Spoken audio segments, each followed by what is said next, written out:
라이드 앤 딜라이트 말씀 묵상의 시간입니다.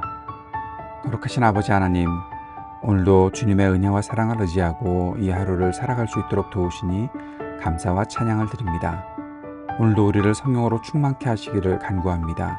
성령의 충만함을 힘입어 말씀을 읽고 묵상할 때 말씀을 깨닫게 하시고 말씀대로 살아갈 수 있는 믿음과 용기가 있게 하여 주옵소서. 우리에게 역사하시는 주님의 손을 의지하고 주님을 붙잡고 주님과 동행하는 기쁨을 누리게 하여 주옵소서. 예수님 이름으로 기도드립니다. 아멘. 오늘은 요한계시록 2장 8절에서 11절까지의 말씀을 함께 읽고 묵상하겠습니다. 요한계시록 2장 8절에서 11절 말씀 새한글 성경으로 읽겠습니다. 또 너는 스미르나에 있는 교회의 심부름꾼에게 이렇게 써보내라. 처음과 마지막이신 분, 죽었다가 살아나신 분이 이것들을 말씀하십니다. 나는 너의 큰 어려움과 가난을 안다. 그러나 너는 부유하다. 자기네가 유대아 사람이라고 말하는 사람들이 너를 헐뜯는 것도 안다. 그러나 그들은 유대아 사람이 아니라 사탄의 모임이다. 내가 장차 겪게 될 일을 조금도 두려워하지 마라. 보아라, 마귀가 너희 가운데 몇 명을 장차 감옥에 던져 넣을 것이다. 너희가 유혹받게 하려는 것이다. 너희는 10일 동안 큰 어려움을 당할 것이다. 죽음에 이르기까지 믿음직한 사람으로 남아라. 그러면 내가 너에게 영원한 생명을 월계관으로 주겠다. 귀 있는 사람은 성령님이 교회들에게 하시는 말씀을 들으라. 이기는 사람은 두 번째 죽음의 해로움을 결코 당하지 않을 것이다. 아멘.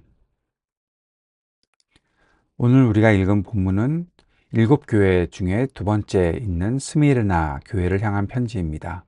스미르나라고 하니까 못 알아들으시겠죠? 저도 새한글 성경에서 읽으면서 뭐지 했는데 서머나 교회가 바로 스미르나라는 이름, 같은 이름입니다. 그냥 우리가 익숙한 대로 서머나라고 하겠습니다. 서머나는 에베소에서 북쪽으로 120km 떨어진 곳에 있는 도시입니다. 오늘날로 따지면 튀르키예의 이즈미르 지역이 아닐까 그렇게 추정합니다. 그리스의 도시국가였던 서머나는 알렉산드로스 대왕에 의해 로마에 편입되었습니다. 에베소에 버금갈 정도로 번창한 항구 도시였다고 합니다. 별명이 있었습니다. 아시아의 왕관, 또 아시아의 꽃. 그런 별명이 있을 정도로 가장 아름다운 도시 중 하나였다고 합니다. 서머나에도 로마의 여신을 위한 신전이 있었고 또 티베리우스 황제를 위한 신전도 있었습니다. 로마의 아주 충성한 도시였고 많은 유대인들이 로마로부터 인정을 받는 민족 단체로 존재하고 있었던 곳이었습니다. 이런 곳에 교회가 세워져 있었죠. 그 교회를 향해서 예수님께서 말씀하시는데 예수님이 어떠한 분으로 나타나 있는가 하면 처음이며 마지막이요 죽었다가 살아난 분. 전에 말씀드렸는데 예수님이 교회들마다 말씀하실 때 예수님의 어떠한 특징, 예수님의 모습이 이렇게 묘사되어 있는 것은 분명히 그 교회에 주어지는 메시지와 연결이 된다라는 거죠.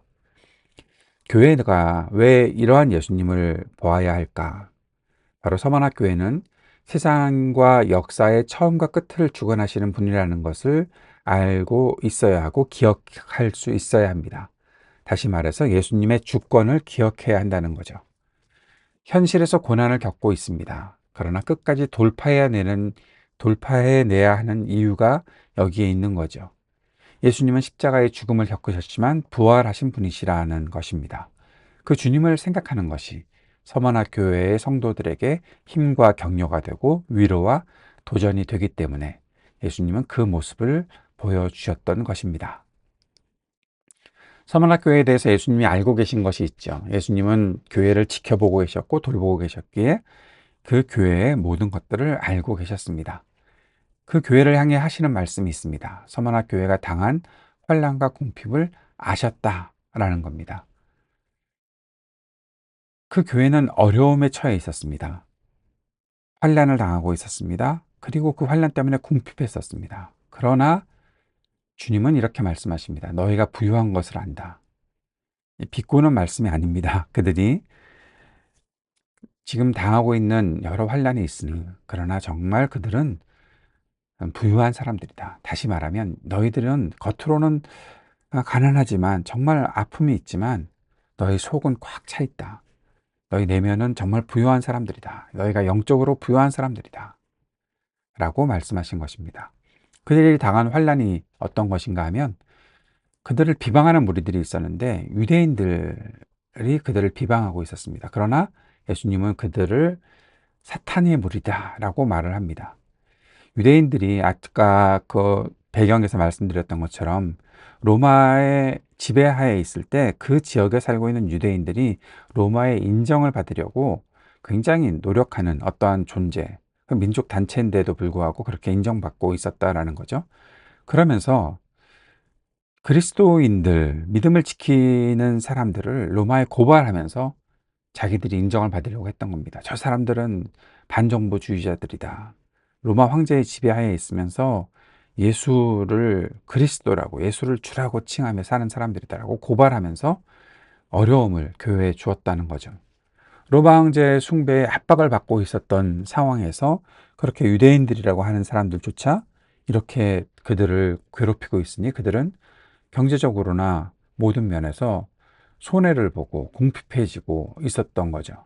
그러나 그 모든 면에서 서만학교회는 타협하지 않고 저항했었습니다. 그렇기 때문에 예수님은 이러한 상황의 서만화교회가 사실상 부유한 교회다라고 말씀하신 것입니다. 하나님의 관점으로 서만화교회를 보고 계시는 거죠. 서만화교회의 상황을 보면 다니엘과 세 친구가 당했던 어려움을 생각하게 됩니다. 10절에서 너희가 10일 동안 큰 어려움을 당할 것이다 라는 말이 있었죠. 이 말씀은 다니엘서 1장을 가리키는 말로 봅니다.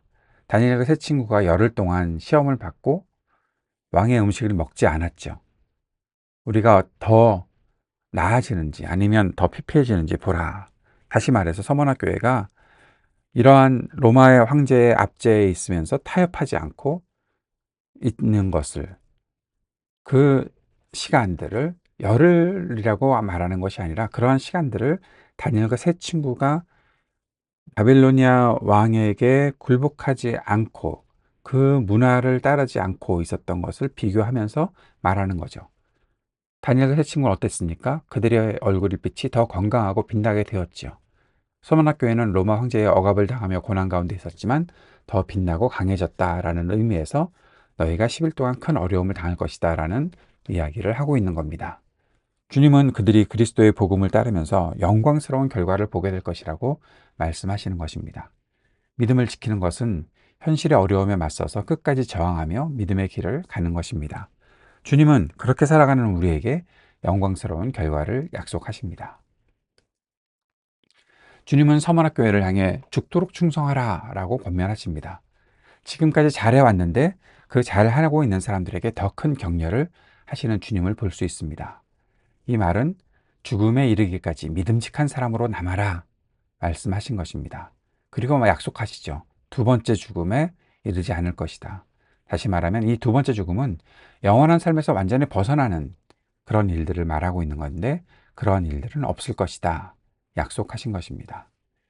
당시 소아시아에는 그리스도를 향한 신앙의 정절을 지키다가 죽임을 당한 순교자들이 있었습니다. 대표적으로 폴리갑 같은 인물입니다. 폴리캅, 이 사람의 이야기가 참 재미있는데요. 짧게 소개를 시켜드린다면 전설에 의하면 이 사람이 예수님께서 어린이들이 나에게 오는 것을 용납하라, 막지 말아라 라고 하면서 이렇게 안아주셨던 어린이가 있었는데 그 어린이가 바로 폴리캅이다 라는 이야기가 있습니다. 로마 황제를 숭배하고 또 그렇게 그 안에서 신전에서 스미르나, 여기 영어로 스미르나라고 써 있네요. 이 서머나에서 그러한 황제 숭배 또 우상을 숭배하는 것들, 거기에 너희들이 굴복하면 살려주겠다라고 했을 때 그리스도를 따르는 내가 어떻게 다른 우상에게 절할 수 있느냐라고 하면서 결국 화형을 당하는 그런 순교를 당했던 사람이 바로 이 폴리캅이라는 사람이었습니다. 그런 사람이 바로 이 서머나 교회, 서머나 지역에 있는 사람이었던 거죠. 우리에게로 돌아와 봅시다. 우리는 현실에서 어떤 고난을 겪고 있나요? 우리가 갈등하는 것은 무엇인가? 요즘 우리가 뭐 예수 믿는다고 고난을 받거나 핍박을 당하고 그런 일은 거의 없죠. 그렇다면 지금 우리에게 현실 속에서 믿음을 지키려다가 갈등하게 되는 요소가 무엇이 있을까 생각해 보십시오. 혹시 타협하라. 너 뭐 그렇게 순수한 마음으로 예수님을 믿는다고 말하냐? 타협해라. 라는 그러한 유혹을 겪고 있는 것은 아닙니까? 그렇게 타협을 거부하면 혹시 손해가 오거나 상실을 경험하거나 그런 일들이 혹시 있을까요? 이런 이야기면 될 것 같습니다. 뭐 교회 가서 내가 신앙생활 하는 거 나한테 돈이 돼? 아유, 뭐 그렇게까지 할 필요가 없지. 돈도 안 되는데. 그런 마음이 있는 것이 바로 그러한 타협을 요구하는 것 아닐까요? 그런 어려움을 이기려고 할 때 우리에게 오는 주님의 음성이 있겠죠. 너는 실제로 부요한 사람이다. 주님께서 말씀하시는 그 부요함의 말씀을 듣고 살아야 하지 않겠습니까? 그런데 그 말씀이 나한테 뭐가 돈이 되냐고요? 혹시 그런 생각을 가지고서 벗어나려 한다면 한번 서문학 교회를 보면서 우리 자신의 모습을 비춰 봐야 되겠습니다. 어떻게 내가 부요한 사람이라는 확신을 가질 수 있을까요? 가장 중요한 것은 복음이 무엇인지, 하나님 나라가 무엇인지 배워야 하겠지요. 그리스도의 길을 배우고 따라가야 하겠지요. 그 안에서 내가 부요한 사람이다 라는 확신을 가질 수 있을 것입니다. 그렇다면 마지막으로 무엇을 위해 끝까지 충성스럽고 신실한 마음을 지켜야 할까요? 예수 그리스도를 위해 그래야 되겠지요. 하나님 나라와 복음을 위해 살려는 마음이 있어야 하겠지요. 또 한 가지가 있습니다. 내가 먼저 그 길을 걸어가면 뒤를 따라오려고 기다리는 사람들이 있다는 거죠. 그 사람들을 위해 우리가 충성스럽게 살아야 한다는 것입니다. 서머나 교회에 사람들이 있었기에 그들 때문에 끝까지 또 충성하는 사람들이 있었겠죠. 폴리캅 같은 순교자들이 있었기에 그리스도의 길을 따르는 것을 후회 없이 확신을 가지고 따르는 사람들이 있었겠지요. 바로 저와 여러분이 음, 그 길을 따라가고자 하는 사람들에게 모험이 될 수 있는 그런 믿음의 길을 걸어갈 수 있기를 바랍니다. 주님께서 가르쳐 주신 기도 함께 드리겠습니다. 하늘에 계신 우리 아버지, 아버지의 이름을 거룩하게 하시며 아버지의 나라가 오게 하시며 아버지의 뜻이 하늘에서와 같이 땅에서도 이루어지게 하소서. 오늘 우리에게 일용할 양식을 주시고 우리가 우리에게 잘못한 사람을 용서하여 준 것 같이 우리 죄를 용서하여 주시고 우리를 시험에 빠지지 않게 하시고 악에서 구하소서. 나라와 권능과 영광이 영원히 아버지의 것입니다. 아멘.